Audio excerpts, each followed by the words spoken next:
عظم الله اجورنا واجوركم بذكرى استشهاد الامام الحسين عليه السلام.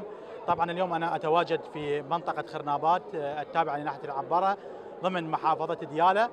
هذه المنطقه التي سنويا تستقبل الاف الزائرين من مختلف ابناء محافظه دياله الذين يقصدون زياره هذه المنطقه لاحياء اليوم العاشر من محرم ذكرى استشهاد الامام الحسين عليه السلام.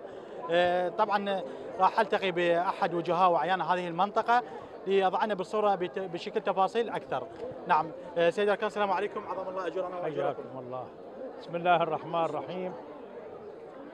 قل للحسين بانني اهواه واذوب شوقا لو اتى ذكراه، ولكم تمنيت المنى بعد المنى من خلف شباك الضريح اراه، وعلي ابن الصبط يجثو خلفه عزا وفخرا إذ علت قدماه، لكنما هول المصيبة مفجع وأرى الرضيع موسدا إياه، إني سأخدمه رغم كل معاند والله قد أعطاه ما أعطاه.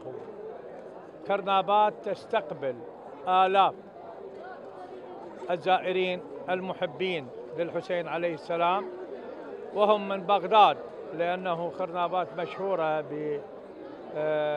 بزواج أهالي بغداد ويأخذون منا ونأخذ منهم، فكلهم يتحركون. المتزوج منا والمتزوجات في بغداد يأتين إلى خرنابات، إضافة إلى القرى المحيطة وخاصة بعقوبة، ونحن بخدمتهم. المواكب الخدمية مفتوحة لكل الزائرين، سني، شيعي، كردي، مسيحي، أيا كان هو محب للحسين عليه السلام، ونحن نتشرف بهذه الخدمة. خرنابات الصرح العظيم الذي تربع عليه الرادود ياسين الرميثي في قصيدة صحنا بيك آمنا خذ يا محمد، هذه تربية حيدر، ومئات القصائد لعزيز أبو الناصرية وشيخ عدنان ونجم عبد مذبوب الله يحفظه، ورحم الله الشعراء الذين وطئوا أرض خرنابات، عبد الأمير المرشد وشيخ هادي القصاب. ولم نحظى بزيارة حج رسول محي الدين رحمه الله صاحب القصيدة المشهورة صحنا بيك آمنا. نحن بالخدمة إن شاء الله، وهذا العزاء قائم إلى ظهور القائم إن شاء الله. نعم سيد أركان، ممكن تحطنا بالصورة أكثر؟ يعني اليوم أعداد الزائرين تقريبا بصورة كبيرة. أنا العام جيت صورت هنا، بس هاي السنة أكثر. الحمد لله. شلون قدرتوا يعني تخدمون، وشلون قدرتوا توفروا لهم الاحتياجات، الأكل، الطعام، شلون يعني هذا؟ كل بيت من أهالي خرنابات معرض بالضيافة، يعني أقل شيء أقل بيت إذا كان فقير ففاتح بيته للضيافة، والغني الحمد لله هو غني. وهذه الجموع كلها معينة، يعني تعين بيتي وتجي عليه. أنا اليوم إن شاء الله عندي مجلس حسين ببيتي، وعندي طعام للإمام الحسين عليه السلام. فإحنا هذه مالنا وحلالنا، وإيش نملك فداء لأبي عبد الله. إحنا ما نقف عند مصاريف أبدا. ايش قد اعداد الزائرين اللي قاصدين قاصدين يعني خرنابات؟ والله خير من الله، حدود 5000 إلى 6000، تزيد إلى 8000.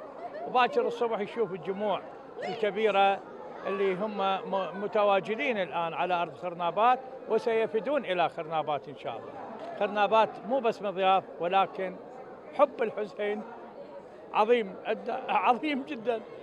أنا أستغرب أي جهة سياسية، أي دعوة، أي تجمع سياسي لا يستطيع أن يجمع ربع هذا العدد. الحسين جمعهم بلا استئذان من القلوب، أخذ القلوب. الحسين عليه السلام أخذ قلوب الناس، أخذ قلوب المحبين، مو شرط إلا مسلم، حتى غير المسلم يحب الحسين. وإن شاء الله نحن درأنا وضربنا الطائفية عرض الحائط باسم الحسين عليه السلام. انا هسه زينب من الاستوديو غلطت قلت قاصدين كربلاء، قالت فعلا هي خرنابات كربلاء دياله. نعم والله. احنا ما نريد نقتصر بس احنا علينا كربلاء. احد علمائنا رحمة الله عليه يقول كل أرض كربلاء وكل يوم عاشوراء، فأحسنوا العزاء يحسن الله لكم. والروايات العظيمة عن أهل البيت عليهم السلام يقولون إذا صرفت دينار عوضك الله ب1000 دينار. فالتعويض موجود ونحن لمسنا هذا لمس اليد الحمد لله. عندكم يعني احصائيه بعدد الزوار تقريبا بالضبط، يعني ايش قد يعني تقريبا؟ والله تصدق احنا ما عندنا احصائيه، ولكن اللي نشوفه عدد يعني ممتاز. احنا قريتنا حدود 25,000، ولكن ما نريد نبالغ ب 8,000 إلى 10,000 يجون، أقل شيء 6,000، وهذا من بركات الحسين. احنا نعتبر هاي بركة، يعني هذا الوفود الزائر علينا ليجي يشوف موكبنا ويشوف أهل خرنابات هو من بركات الحسين عليه السلام. ونحن نتعارف باسم الحسين، ونحن نزوج بناتنا للذي يحب الإمام الحسين وإن كان غريبا وإن كان فقيرا، وهذا اللي حصل. يعني أنا أحكي لك واقع. بالنسبة للجانب الحكومة، هل هناك دعم للمواكب الحسينية من أجل تقديم الخدمات للزائرين؟ والله عدا القوات الأمنية لا وجود إطلاقا لأي خدمات من الحكومة، ونحن لا نحتاجهم حتى لا تسيس القضية. احنا ما نريد سياسة القضية، احنا نريد القضية الحسينية قضية واحدة هي تريد وجه الله سبحانه وتعالى وقربة إلا الله تعالى. فما نريد لا أحزاب ولا حركات ولا شعارات ولا غير هاي. نحن إن شاء الله تعالى سننتصر على كل أعداء الحسين عليه السلام. شلونك؟ الحمد لله. شلون صحتك؟ زينة. احكي لي على خرنابات بيوم العاشر. بسم الله الرحمن الرحيم. وعن رسول الله حيث قال. على الكاميرا. بسم الله الرحمن الرحيم. وعن الرسول حيث قال حسين مني وأنا من حسين، أحب الله من أحب حسينا. نحن أهالي خرنابات نستقبل الآلاف من المناطق ومن خارج ديالى ومن خارج خرنابات، نستقبلهم ونرحب بهم ونقول لهم هلا. فالحسين مو فاجعة ولا هاي، الحسين إمام مو يعني ها هي بس بالاسم. الحسين إمام، الحسين طلع على مود الصلاة وعلى مود الصوم، ما طلع على مود فتشي ولا طلع على مود فتشي تافه يعني. شكرا. طبعا زينب، أنا هسه حاليا متواجد في وسط مدينة خرنابات، هذه المنطقة الحسينية التي تصرف كل ما لديها وتبذل كل ما لديها من جهود وأموال في سبيل إحياء اليوم العاشر من شهر محرم الحرام، ذكرى استشهاد الإمام الحسين. السلام عليكم. عليكم السلام ورحمة الله وبركاته. شلونك حجي؟ عظم الله أجورنا وأجوركم. علينا وعليكم إن شاء الله. نعم. حجي احكي لنا على خرنابات في يوم العاشر. خرنابات رمز التضحية والفداء.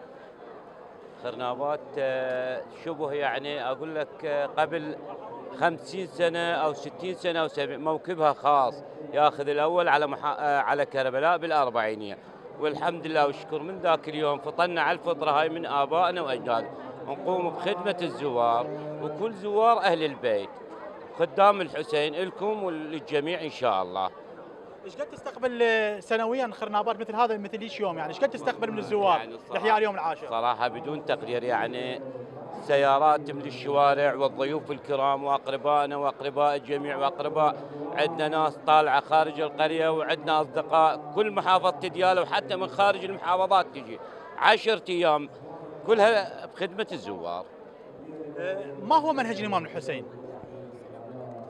يعني ما اقدر اعبر لك يعني عن منهج الامام الحسين، التضحيه والفداء. ليش طلع؟ هو ليش طلع يعني؟ ما أرجت أسرا ولا بطرا، بل أرجت الإخراج في إصلاح دين أمتي. الحمد لله والشكر. السلام عليكم. عليكم السلام. تفضل. عظم الله اجوركم. اجورنا بمثابه ابو عبد الله الحسين.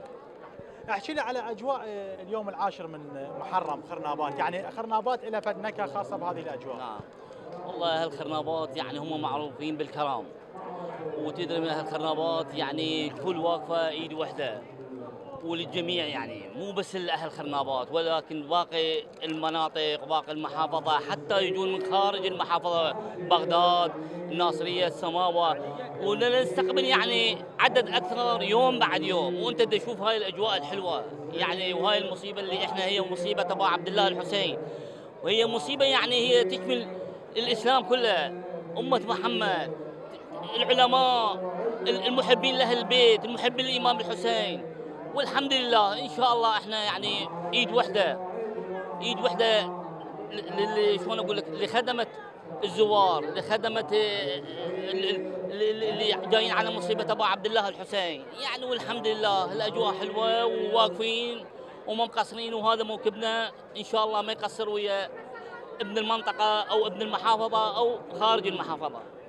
هسه قبل شوي التقيت باحد اهالي خرنابات، قال احنا اصلا الزوار ما نعرفهم منين يجونا، يعني كلها الاغلبيه يجونا الزوار من خارج المحافظات، من خارج المنطقه، يعني شنو الميزه اللي بخرنابات اللي العالم تجي لها بهذا اليوم؟ والله خرنابات هي معروفه يعني، مو بدي احكي لك قبل يعني 20 او 30 سنه او 40 سنه، هي معروفه يعني شلون اقول لك من الستينات من الاربعينات، والمحافظات هي كلها يعني تعرف اهل خرنابات هي كلها خير وبركه من حمد الله. وان شاء الله يعني دا شوف يعني حتى يعني القوات الامنيه يعني ما جاي تلحق حتى تفتش الزائرين يعني او الجايين او الخطار يعني. والله يعني ما اقدر اوصف لك هاي يعني، هاي شلون اقول لك، هاي العالم وشلون اقول لك والمحبين، وهذا تشوف انت هذا الموكب ورانا، وهاي القرايه وهذا المجمع كله، وهاي كلها واقفه كلها اجل خدمه ابا عبد الله. وان شاء الله احنا واقفين ويا الرايحين والجايين والطيبين وان شاء الله يعني ما نقصر. ما زالت الى الان الاعداد تتوافد صوب خرنابات لاحياء اليوم العاشر من محرم ذكرى استشهاد الامام الحسين. الاعداد تقريبا بدات تزايدا، يعني هسه حسب النسبه هسه جتني تقريبا اكثر من 10,000 زائر وصل لحد الان، ويتوقع الزياده الى اكثر من 25,000 في تمام الساعه 12 منتصف الليل، والساعه 8 صباحا نتوقع العدد يزيد الى اكثر من 100,000 زائر يتوجهون الى كربلاء، عفوا انا دائما اقول كربلاء المقدسه، لكن ينوهون علي بالاستوديو يقول نعم هي خرنابات عباره عن كربلاء المقدسه، كربلاء دياله. وانتظرونا ان شاء الله في تمام الساعه 8 صباحا ننقل اليكم التشابيه اللي خاصه والطقوس خاصه بيوم العاشر من شهر محرم.